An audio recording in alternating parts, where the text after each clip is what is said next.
Саламатсыздарбы урматтуу Чалкан медиа каналынын көрөрмандары, өлкөбүздө алынган акыркы сааттагы жаңылыктар менен сиздерди тааныштырабыз. Биздин каналыбызга катталып, ой пикирлериңиздер менен бөлүшүңүздөр. Мыктыбек Оролбай уулунун беттеши UFC турниринин мыкты кармашы деп табылды. Кыргызстандык спортчу Мыктыбек Оролбай уулу UFC 308 беттешинде польшалык атаандашы Матеуш Ребецкиге утулуп калды деген менен Абу-Дабиде өткөн бул таймаш турнирдин эң мыкты беттеши деп табылганын аталган уюм билдирди. Эки спортчу тең эме акчалай сыйлык алышат. Бүйүр кызыткан беттеште экөө тең жаракат алган. Оролбай уулунун мурду сынып, кармаштын жарымын шишиген көзү менен өткөрдү. Калыстар жеңишти көпчүлүк добуш менен Ребецкиге ыйгарылган. ЖМКлар чечим көрүүчүлөрдүн нараачылыгын жаратканын жазышууда. Мындан тышкары соц тармак колдонуучулары Оролбай уулуна берилиши керек эле деген комментарийлерди калтырышууда. Бул кыргызстандык спортчунун UFC уюмунда өткөргөн 3-чү беттеши жана 1-чи жеңилүү ызасы. Оролбай уулу буга чейинки 2 таймашын жеңиш менен аяктаган. Урматтуу Москвадагы мекендештер, Кыргызстанга жүк салууну каалап, бирок кимден жиберүүнү ойлонуп жаткан болсоңуз, биз сиздерге ишенимдүү ишкерди сунуштайбыз. Бул ишкердин аты жөнү Зайырбек Маматкаримов. 12 жылдан бери иш алып барган командасы сиздин аманатка кыянатты кылышпайт. Кыргызстанга салган жүгүңүздү күндүн аптабына же кыштын ызгаарына калтырбастан атайын жүк сактоочу кампасы Бишкек шаары Профсоюз көчөсү 38/1 дарегинде жайгашкан. Жүктү Москванын бардык жеринен өздөрү алып кетет. Алган жүктү Кыргызстандын 7 дубанына жеткирүүнү да кепилдешет. Кыргызстанга жумасына 2 машина жиберилет. Жүк баасы көлөмүнө жараша 500 рубльдан өйдө баланат. Дареги Нижегородское метросу, Перовское шоссе 9, строение 7. Байланыш номерлери +7 926 788 70 70, +7 929 624 63 64.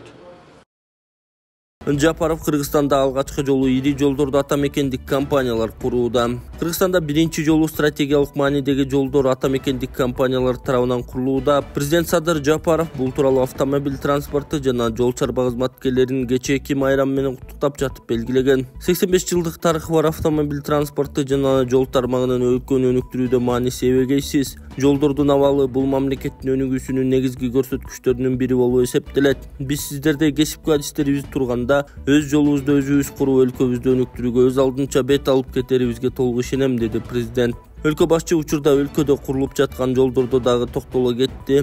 Жапаровдун айтымында азыр мамлекеттик бюджеттин эсебинен төмөнкү жолдор салынууда. Балыкчы Чолпон Ата корумду, Нарын Баетов, Алабука Жаңы базар Кировка, Ош Баткен Разаков, Балыкчы Бөкөнбаев Каракол жолдору. Мындан тышкары инвестициялык долбоорлордун эсебинен Бишкек Ош унаа жолунун Жалал Абад Маданият тилкеси, Түндүк Түштүк альтернативдүү унаа жолу, Түп Кеген жана Корумду Балбай Баатыр автожолдору курулууда. Бүгүнкү күндө транспорт жана жол чарба тармагын өнүктүрүүгө мамлекет тарабынан олуттуу көңүл бурулуп, өлкөнүн кан тамыры болгон жолдорубуз жакшырууда. Алгачкы жолу стратегиялык маанидеги ири долбоорлор атамекендик куруучулар тарабынан ишке ашырылып жаткан абдан кубандырат.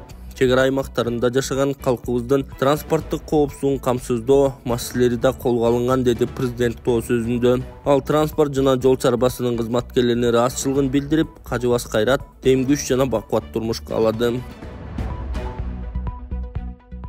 Жумгалда мал кайтарууга кеткен ата бала 10 күндөн бери табылбай жатат. Нарын облусунун Жумгал районуна караштуу Өрнөк айылынын 49 жаштагы жана 9 жаштагы тургундарын издөө иши 19 октябрдан бери улантылууда. Бул тууралуу Өзгө Чыгырдаалдар министрлигинин басма сөз кызматы кабарлаган. Маалыматка караганда 27 октябрда Өзгө Чыгырдаал министрлигинин 4 куткаруучусу, ИИМден 10 кызматкер, жергиликтүү тургундардан 14 адам издөөгө чыгышты. Изделип жаткан жарандар ушул жылдын 16 октябрь күнү мал кайтарууга жайлоого кетишкен бойдон дайынсыз болуп жаткандыгы тууралуу маалымат Өзгө Чыгырдаалдар министрлигинин 112 номерине 19 октябрь күнү кабарланган. Куткаруучулар маалымат түшкөн күндөн тарта ИИМдин кызматкерлерине көмөктөшүп издөө ишин жүргүзүп жатышат. Тилекке каршы азырынча натыйжа боло элек деп айтылат билдирүүдө. Белгилей кетсек, Өзгө Чыгырдаал министрлигинин ири табигый кырсык жана Өзгө Чыгырдаалдарда бийик тоолуу аймактарда, тоолордо ошондой эле суу объектилеринде издөө иштерин атайын эреженин негизинде жүргүзүшөт. Алгач аймак чалгындоого алынып, андан соң кошумча күч жана каражаттар тартылат. Мындан сырткары аба ырайы, сууда издөө ишинде суунун тартылышы жана башка шарттар эске алынат. Буга чейин дайынсыз болуп жаткан ата баланы издөө чабал жүрүп жатканын туугандары айтып чыккан. Дүйнөлүк банктын өкүлү Камбар ата биргесин курууну колдой турганын билдирди. Министрлер кабинетинин төрагасынын биринчи орун басары Адылбек Касмалиев Дүйнөлүк банктын вице-президенти Антонелла Бассани менен сүйлөштү. Бул тууралуу өкмөттүн маалымат кызматы кабарлады. Алар Дүйнөлүк банк тобунун жана Эл аралык валюта фондунун башкаруучуларынын жылдык жолугушуусунда кезиккен. Талкуунун негизги темаларынын бири камбар ата биргесин курууну ишке ашыруу болгон. Касмалиев долбоор Борбор Азия үчүн стратегиялык мааниге ээ экенин белгилеген. Камбар ата биргеси таза энергиянын булагы гана болбостон, бүткүл Борбордук Азиядагы экономикалык өсүштүн катализатору да болуп калат. Биз социалдык жана экологиялык аспектилерге өзгөчө көңүл буруп, бул долбоорду эң чоң жоопкерчилик менен ишке ашырууга бел байладык деген ал. Антонелла Бассани камбар ата биргесин куруу долбоорун колдой турганын билдирип, долбоор дүйнөлүк коомчулуктун кызыгуусун арттырып жатканын белгилеген. Ошондой эле долбоор экономикалык формалар үчүн мүмкүнчүлүктөрдү түзүп, улуттук экономиканын бардык тармактарына таасирин тийгизе турганын белгилеген. Дүйнөлүк банк бардык социалдык жана экологиялык факторлорду эске алуу менен камбар ата биргесин куруу долбоорун ишке ашырууда Кыргызстанга ар тараптуу колдоо көрсөтүүгө даяр деп билдирген Бассани. Белгилегече ГЭСтин болжолдонгон кубаттуулугу 1860 мегаватт, жылына 5,6 миллиард киловатт саат электр энергиясы өндүрүлөт. Платинанын бийиктиги 256 метрди түзүп, 5,4 миллиард куб суу топтолот.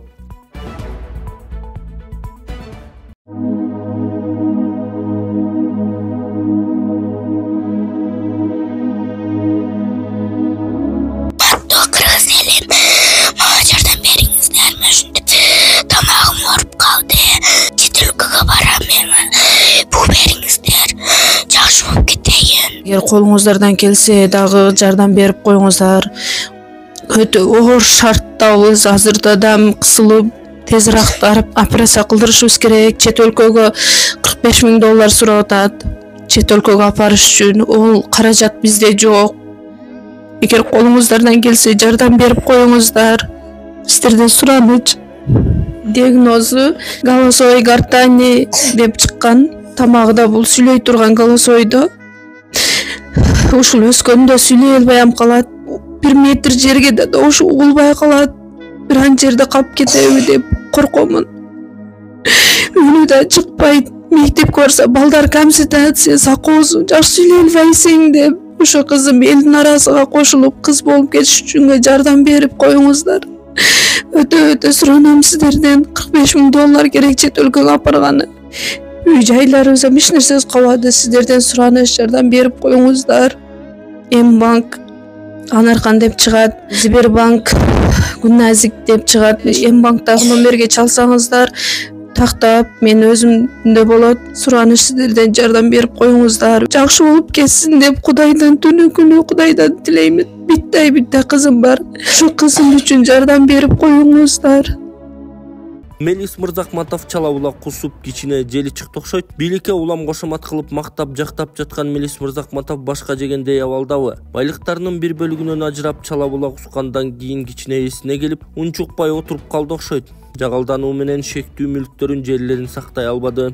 Эми мындан ары таза жүрүп акылына келеби? Ай ким билет. Көңгөн адат калабы, уйга жүгөн салабы дейт. Дагы башка айыптары суурулуп чыгып кетүүдөн сактап, кайрадан кошомат кылуунун амалына өтсөчү. Бийлик өкүлдөрүнө мунун мактаганы акылы да керек жок, тескери реакция берип жатканын өзү сезбесе билип туйгандар нукуп койсо эмне? Айтор убакыттын удулууна жараша кимдин ким экенин тастыкталып, коомчулукка ачык жараян катары чагылдырылды. Өлбөгөн 4 шыйрага калды дечү эле, жер көтөрө берет тура, деп жазган Арбакейди сайты.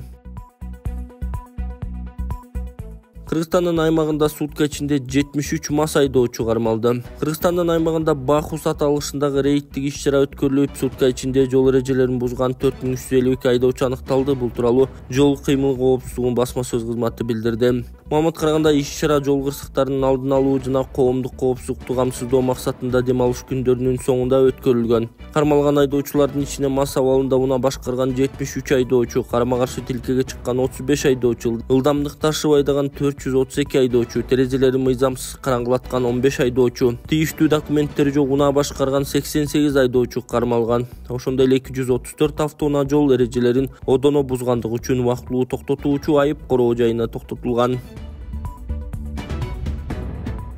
Кыргызстандык спортчулар эл аралык жарым марафондо жеңишке жетишти. Кыргызстандык спортчулар Казакстанда өткөн эл аралык жарышта жеңүүчү болушту. 27 октябрда Түркүстан шаарында экинчи эл аралык марафон өттү. Жарым марафондук 21 чакырым аралыкта Кыргызстандын спортчулары жеңип алышты. Эркектер арасында Нурсултан Кеңешбеков биринчи, кыз келиндер арасында Айнуска Калил кызы биринчи орунду ээледи.